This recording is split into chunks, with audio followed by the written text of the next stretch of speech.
Ever since the release of Star Wars The Rise of Skywalker's first teaser trailer back in April over at Star Wars Celebration, followed by the second teaser trailer that released over at D23, and of course by Good Morning America, a lot of fans have been very curious and eager to see the third and final trailer of The Rise of Skywalker. This is Mike Zero. Make sure to subscribe if you're new to the channel for future Star Wars content. Now, what's really exciting about Episode 9 is that we do know that this film is of course going to answer many of the burning questions from The Force Awakens, while at the same exact time really allowing the fans to see the bigger picture of what J.J. Abrams is really trying to do with this movie. Now, these past couple of weeks or so, we've been learning a whole lot more about this film, and when it all comes down to various shot descriptions of the upcoming Trailer 3 of Episode 9, this is where things begin to get very intense for this movie. Now, specifically, shot descriptions consisting of a sequence where it's explained that both Rey and Kylo Ren are running with their ignited lightsabers, where it's said that they are running from a large tidal wave that is taking over the Death Star wreckage, where one of the sequences is said to involve a part of the wreckage getting swallowed whole by the body of water on the unknown world that may be a new planet or the forest moon of Endor. It's explained that the scene is very dramatic and will leave fans on the edge of their seats of what will happen to Kylo and Rey. Another sequence is said to involve Rey training inside of a strange cave, where she is said to be laying down in shallow water, where the voice of Obi-Wan Kenobi, Anakin Skywalker, and Yoda are said to be heard in the background as it zooms in on Rey's eyes.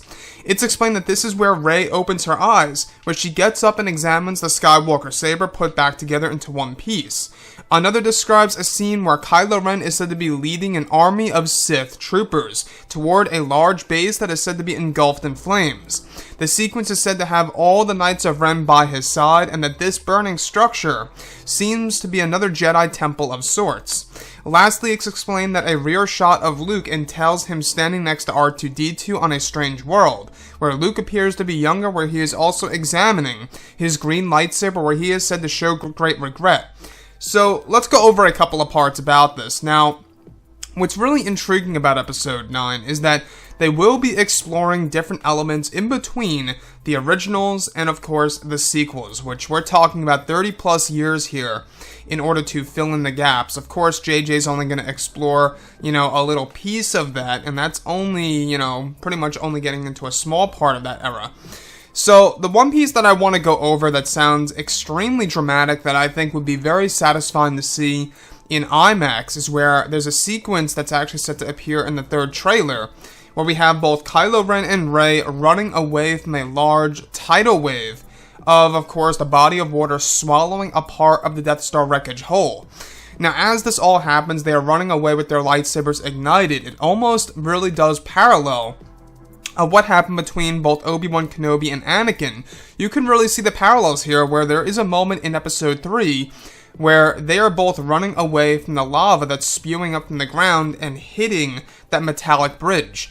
So in this scenario, it's the same exact thing, except it's a body of water. And honestly, I kind of like that parallel. It's very unique and clever by JJ and what he's trying to do by changing the elements and using that against both Rey and Kylo Ren.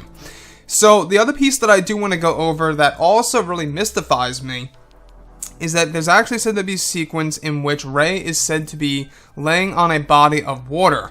Now, without a doubt, this connects to what we have been going over for a very long time, the Lake of Dreams, a place over in the Lost City. In case you guys have no idea what we're talking about, over in the Lost City, it's said to be the place of Jedi and Sith ruins. Now, the first location of the Jedi and Sith temples that ever appeared in the galaxy itself. So this place dates back many years ago that Rey discovers at a certain point in time in Episode 9. As this happens, she begins to hear the voices of Obi-Wan, Yoda, and yes, even Anakin Skywalker. Now, the thing here is this movie really is going to be connected to the mythology of Star Wars. It's really going to borrow many elements from the past 8 Star Wars movies in order to really keep up with the mythology. We're talking about Jedi, the Force, the Sith, everything related to that. That's really going to be the very center of Episode 9. The very piece that's going to evolve the characters of Rey and Kylo Ren. And to be honest, I'm very intrigued to see exactly how they're all going to be utilized in this movie. How Rey is going to evolve as a character, what Kylo Ren's endgame is going to be, and what that's really going to look like on the big screen, and how a lot of fans are going to agree or disagree with that. And, with that being said, this movie does have a big chance of marking itself down as the best film in the sequel trilogy. If you think about it like this, though, this movie is very important to Disney and Lucasfilm. You know, this does determine the future of the Star Wars franchise and where things will stand after, of course, this movie releases come this December, and what they're going to do with the new Star Wars trilogy. So you can only think of what's really going through J.J. Abrams' mind, as well as Disney and Lucasfilm's mind, for really, putting the marketing together as we speak. Anyways, guys, drop a comment below. Let me know what you think about all of this in the comments. And if you guys did enjoy the content for today, do make sure to drop a thumbs up on this video to support the channel. I thank you all so very much for the kind support, and I'll catch you guys next time.